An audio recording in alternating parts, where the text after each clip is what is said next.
Okay, so this is A Matter of Husbands by Frank Molnar, and hope you guys enjoy.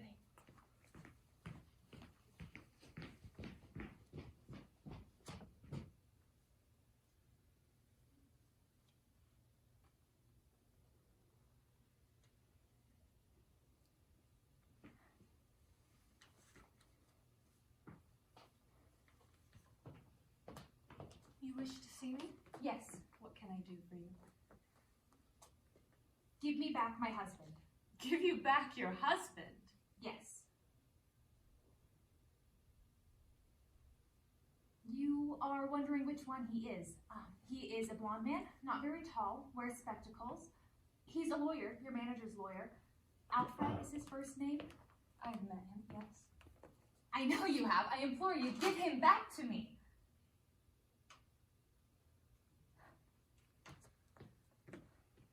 You mustn't mistake my silence for embarrassment. I'm at a loss because I don't quite see how I can give you back your husband when I don't have him to give. You just admitted that you knew him. That scarcely implies that I have taken him from you. Of course I know him. He drew up my last contract. And it seems to me I have seen him once or twice since then. Backstage, a rather nice-spoken, fair-haired man. Did you say he wore spectacles? Yes. I don't remember him with spectacles. He probably took them off. He wants to look his best for you. He's in love with you. He never takes them off when I'm around. He doesn't care what he looks like when I'm around. He doesn't love me. I implore you, give him back to me. If you weren't such a foolish young woman, I should be very angry with you. Wherever did you get the idea that I've taken your husband from you? He sends you flowers all the time. That's not true. It is. It isn't. He's never sent me a flower in all his life. Did he tell you he did? No. I found out at the florist. They are delivered to your dressing room twice a week and charged to him. That's a lie. Do you mean to say that I am lying? I mean to say that someone is lying to you. Then what about this letter? Letter? He wrote it to you. He wrote And it to said- me. Let me see. Oh, no. I'll read it. My darling, shan't be able to call on you at the theater tonight. Urgent business. 1,000 apologies. 10,000 kisses. Alfred. Oh. He left it on his desk. He probably intended to send it to the theater by messenger, but forgot it. I found it. You mustn't cry. Why mustn't I cry? You steal my husband, and I mustn't cry.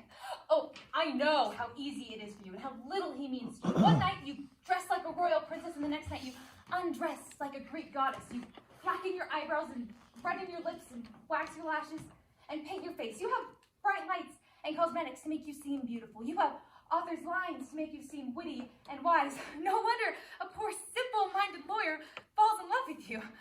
What chance have I against you and my own cheap little frock, my own eyebrows and lips, my own unstudied ways? I don't know how to strut or pose or lure a man. I haven't got Mr. Shakespeare to write me beautiful poems. In reality, you may be more stupid than I am, but I admit, when it comes to luring a man, I'm no match for you.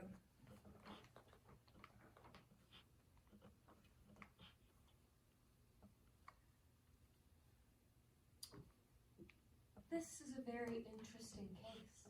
What is? Yours? Mine. What do you mean?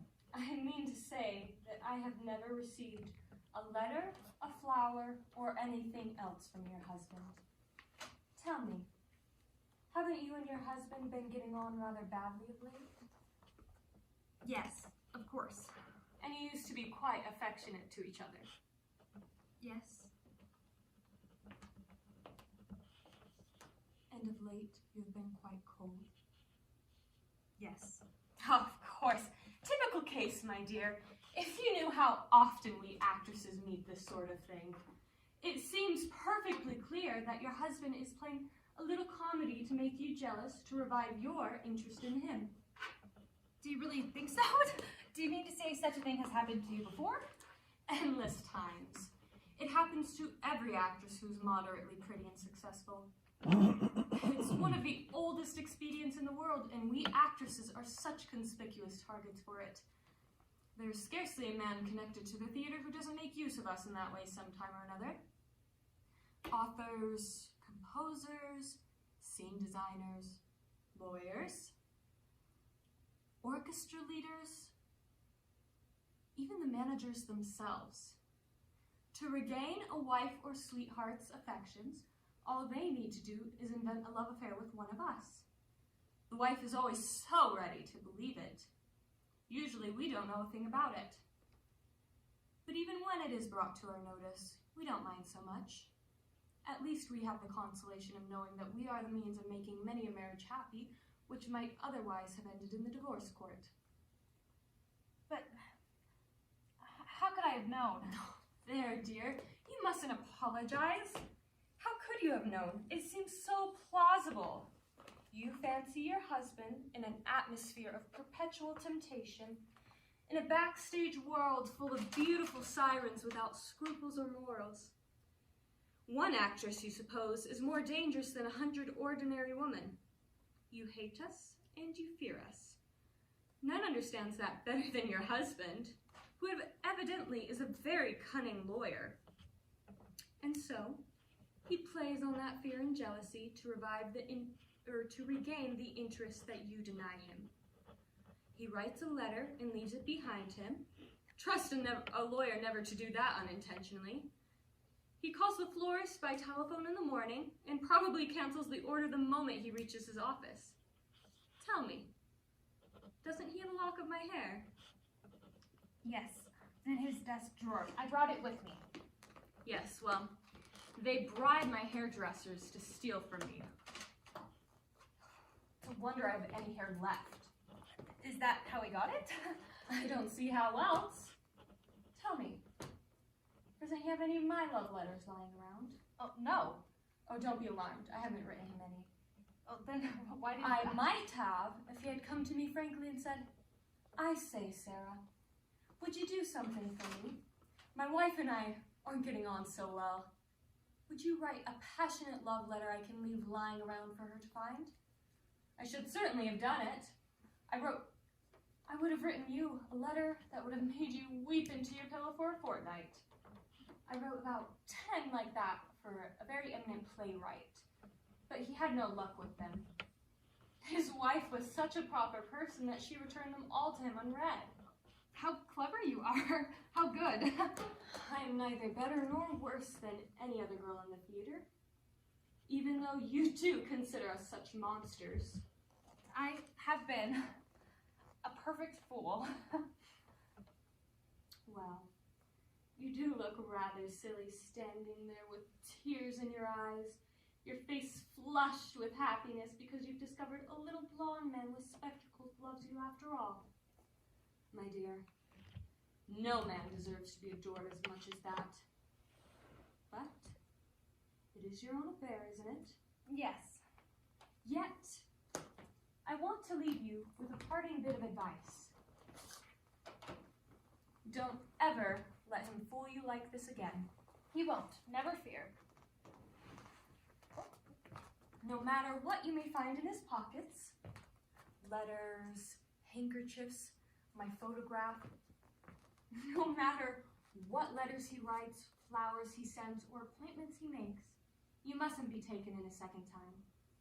I won't. And promise you won't say anything of my being here to him, will you? Not a word. I'm actually quite angry with him for not asking for permission to use my name the way he did. You are a dear. I don't know how to thank you. You mustn't begin crying again. You have made me so happy. Bye.